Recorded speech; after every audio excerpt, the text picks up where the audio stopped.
अस्सलाम वालेकुम दोस्तों, तुसीं वेखदे पे हो अपना देश पंजाब टीवी ते मैं हां तुहाडा मेज़बान मुहम्मद नदीम खरल। सब तो पहला चैनल नूं करो सबसक्राइब, बैल आइकॉन ते बटन नूं दबा लो, प्रेस कर लो कि तुहानूं हर आने वाली नवी वीडियो नदीम खरल दी तुहाडी जेब विच मिले ते तुसीं आखोगे नदीम खरल दा नवां मैसेज नवी वीडियो हाज़र हो गई है।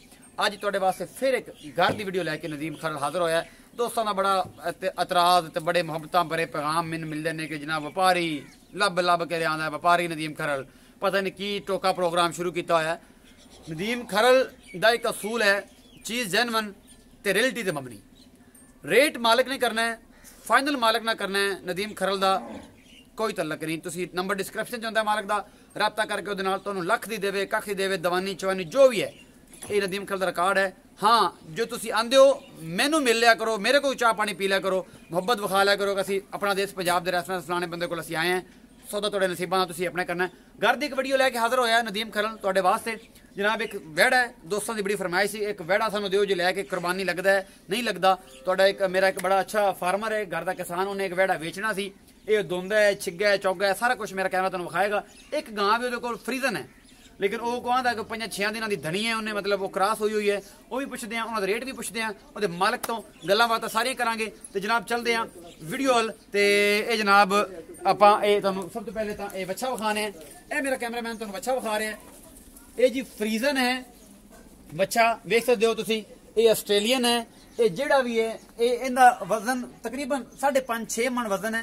यह वेड़ा तुसीं मेरे कैमरे की नज़र च वेख रहे हो। घर का वेड़ा है, नकेल मारी हुई है, मेरे रेड़े ते पांदे ने मेरा ख्याल है, या जो भी है। ये मालक नूं पुछदे हैं। उस तो बाद जनाब एक यह गां खड़ी है, यह भी फ्रीजन है। यह जनाब टोकन शोकन नूं लगे हुए है। कैमरामैन थोड़ा जिहा अगे आके विखाओ, थोड़ा जिहा अगे आके विखाओ। दुध भी पुछांगे मालक नूं, सारा कुछ। यह जनाब गां खड़ी हैगी ते आस्ट्रेलियन है, आस्ट्रेलियन है जनाब। एक कैमरामैन मेरा तुहानूं विखा रहा है एक एक चीज़। ए गां ते आ वेड़ा, ए वेड़ा भी विखाओ कैमरामैन से दोबारा। चंगा वड्डा वेड़ा है माशाअल्लाह। ते इहदे ओनर नूं पुछदे हैं इहदा रेट रूट की है या की हिसाब दा। कैमरामैन सारी गां पहले विखा लिया जी।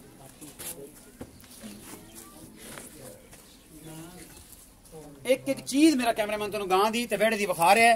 ये वेड़ा थोड़ा जिहा मेरे को डरदा पिया, उसदी वजह तो मसला कोई नहीं है, लेकिन है घर दा वेड़ा, परेशानी कोई किसी किस्म दी कोई नहीं है। ये दुध भी पुछांगे, ये धनी किन्ना देंदी, सारा कुछ एक एक चीज मेरा कैमरामैन तुहानूं दिखांदा पिया। एक एक चीज मैं भी तुहानूं विखा रहा नहीं मारदी। असील है, असील गां है। यह जनाब मैं हवाने हाथ रख के खड़ा हाँ, ये कोई टेंशन नहीं हैगी।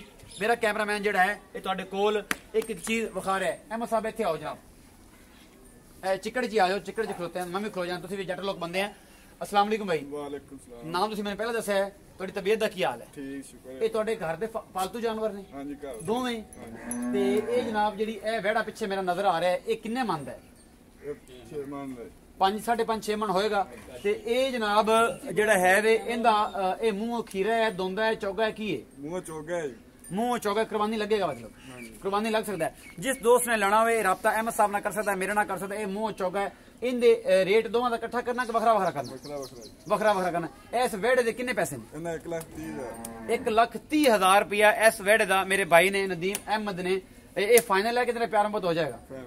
1,30,000 रुपया इस वेड़े दा मेरे भाई ने रेट किया जी। फाइनल रेट है, कोई प्यार मोहब्बत नहीं, पक्का पुट्टा है, बाटा रेट है। नहीं कर रहे, पूरी कोशिश की है कि शायद कोई प्यार मोहब्बत होवे। उस तो बाद जनाब जी आ गां खड़ी कमोरडी जी, अज नूं टोकन लवाया पिया, इन्हें किन्ने पैसे ने? 1,10,000। 1,10,000 रुपया इस गां का रेट। दुध इन्हें थले किन्ना है दुध? कोई 8 किलो दूध है। 2 टाइम का 8 किलो दुध है, जेड़ा मरी चो लवे आके। 1,10,000 रुपये मुल है, 8 लीटर दुध है। भाई अहमद का कहना है। तो ये जनाब जिहड़ा है कोई क्रॉस क्रूस भी है कि वेली है? 15 दिन हो गए इस ढट्टे तो भराई। इसे डट्टे तो 15 दिनों की एक क्रॉस है। तो ये अज डट्टा ना घर का ही है, तो घर की गां है, डट्टे तो हुई है। 15 दिनों की क्रॉस जिस बंदे ने लैनी होवे मेरे नाल राब्ता कर सकता है, अहमद भाई नाल राब्ता कर सकता है। तो जनाब ये तुहानूं मकूल रेट च मिल सकते हैं। इस तो मुनासिब रेट मेरा नहीं ख्याल है कि मैं तुहानूं बड़े तुसीं टीवी चैनल वेखदे हो, मैनूं बड़े कमेंट आते हैं फलां देखो फलां देखो फलां देखो, लेकिन अपना देश पंजाब तुसीं गौर नाल वेखदे हो। मैं तो बड़ा शुक्रगुजार हाँ कि अपना देश पंजाब भी वह चैनल है जिहदे तुहानूं खूबसूरत अनमोल चीज़ां मिलदियां ने, बिल्कुल मिलदियां ने, घरेलू चीज़ां मिलदियां ने। बाकी हर बंदे दे अपने अपने नसीब होंदे ने, अंदाजे ब्याह अपना अपना होंदा है, बोलने का स्टाइल अपना अपना होंदा है। जो तुसीं भी कुछ करदे हो सिर्फ मेरी मोहब्बत वास्ते करदे हो। अपना बहुत सारा ख्याल रखिया जे। मिलदे हैं अगली वीडियो दे विच। अल्लाह निगहबान।